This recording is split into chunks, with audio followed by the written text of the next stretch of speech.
All right. Hello, everyone. Welcome to my senior humanities presentation of learning. My name is Nicole Ezell, and I am a senior in the Humanities Academy. So, first, before we get into the nitty-gritty details of my project, I'd like to just introduce it as well as show you where it all began.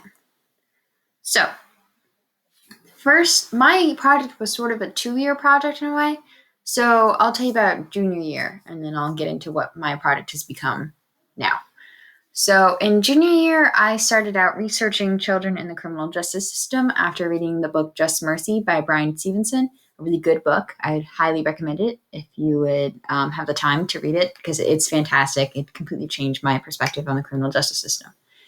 And unfortunately, though there wasn't a lot of field research I could do because I was a minor at the time, and you're legally not allowed to enter a prison without a reason unless or if you're under 18.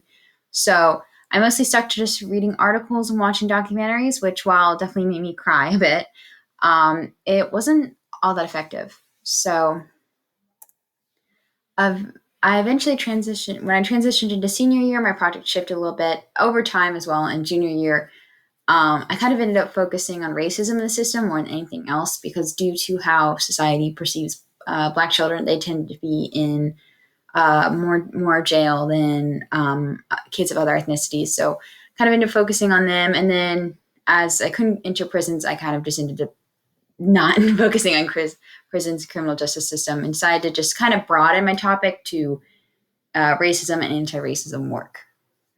And so that became my overall project. So here are the 4 steps of my cycle that I repeated throughout this year. So first I would research internationally, then I would research locally, then I'd get into contact with others, and then I'd reflect.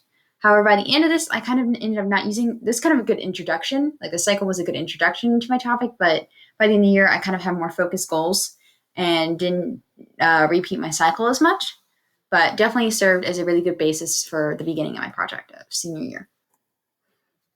So my 3 avenues of how I did engage in anti-racism work. Well, first would be the council, equity and inclusion. It's, as I mentioned before, a student council, and we work on promoting equality and equity in Morristown High School and Morristown School District. So how I helped in this is that I edited a lot of the videos and seen it. The one on the top left there, that's one I helped edit. It's like 15 minutes long, and I'll get into that later. But so I helped edit a lot of the videos. I was co-head of the K-8 committee with Nicholas Voltaggio, a great guy, you know him. And I did other miscellaneous work, like I should have helped come up with ideas, I should have held meetings, et cetera, et cetera. Independent work, which was attending seminars, getting into well, this kind of this is Mr. Madden's doing, but he had a project that we did recently, like last class recently, where we interviewed immigrants who came to Morristown High School, and through that, I managed to get into contact with a Harvard fellowship that has to do with immigration and helping making immigration better for kids, particularly. And so that's I'm going to be focusing more on the summer, and then also the summer, which will be Hard Histories, which is a project of Mr. Madden to promote the learning of slavery, of local slavery in Morristown. And so that's at bottom right. That's another screenshot of a seminar I attended. So there's definitely challenges. No surprise there. Number one is basically my own fears. I'm very shy, and them I just have a hard time putting myself out there and talking to people, especially strangers. It's very awkward. It makes me feel very uncomfortable. And that was a huge problem in junior year because it was hard for me to get in contact with people when I couldn't speak to them, you know? Um, but it's gotten better this year. Like last year, if I was doing this presentation, I would have stuttered and cried. And I'm still stuttering, but I'm not crying. So that's a bonus in my book. And like I said, I'm still working on it. I'm definitely not a fear I've conquered, but it's getting better, and that's what's important.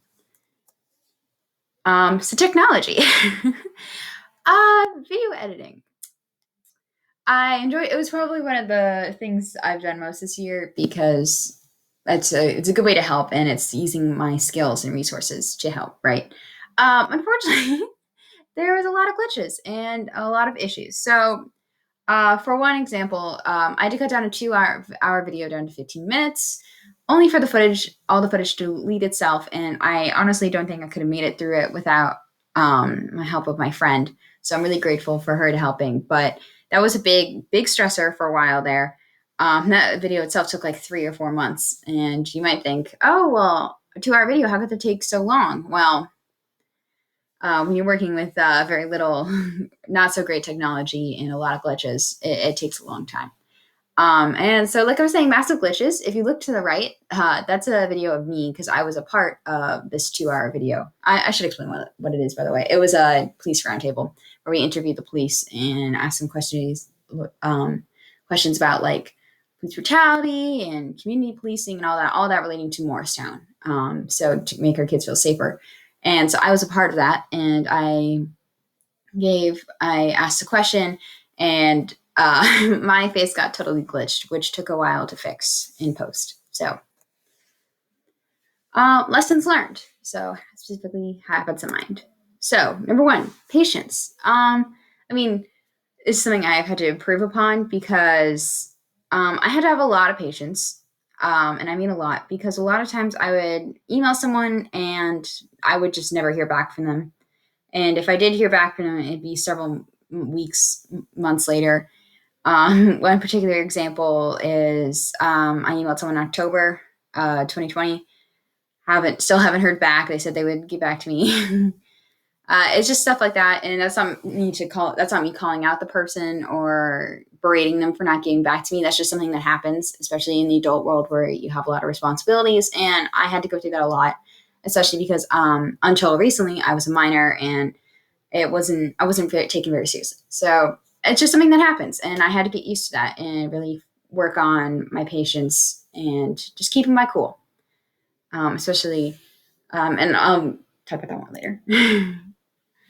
So another thing was open-mindedness. I had to be willing to try different things and put myself out there, even when I didn't want to. In particular, I would attend open forums, and when I had to, and I'm like I said, I'm very shy. I don't like talking to people I don't really know, and I would have to discuss big issues, controversial issues, in front of 30 plus people, and that was nerve-wracking for me. I stutter a lot, as you can tell right now.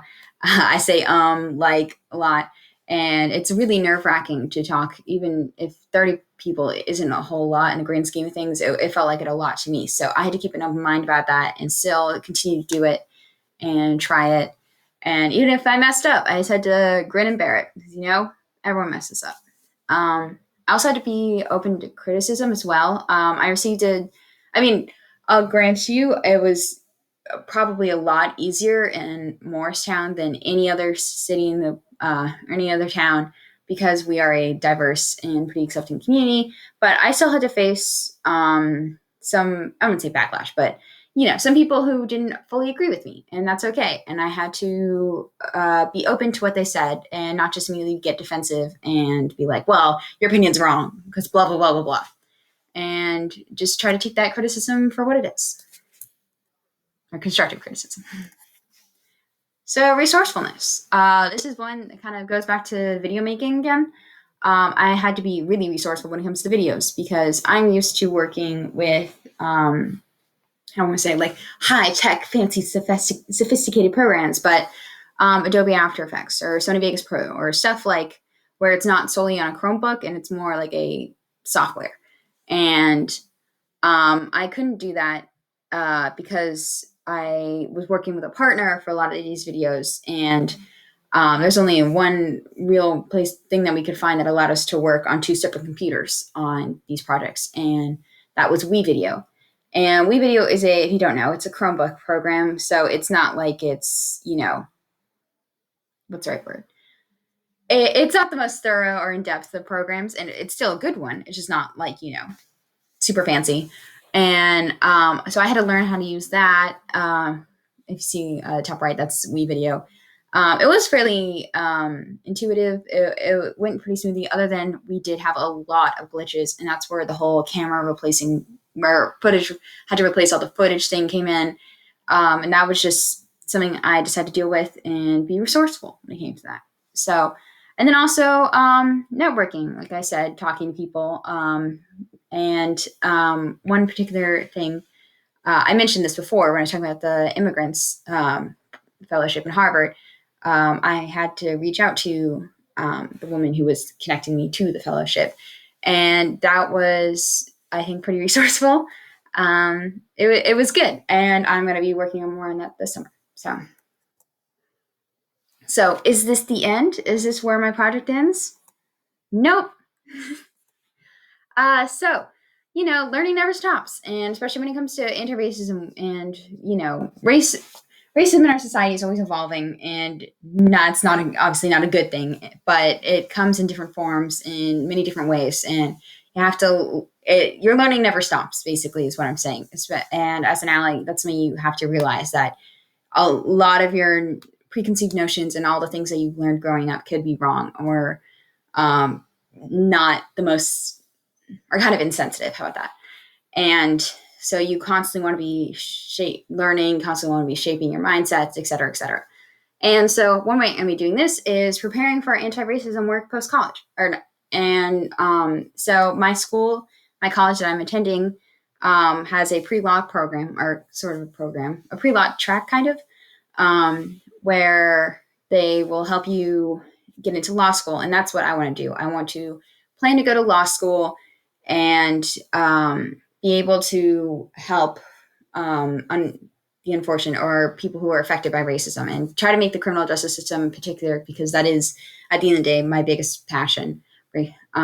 Just try to make it a more equitable and place where we don't have to worry about racism in it.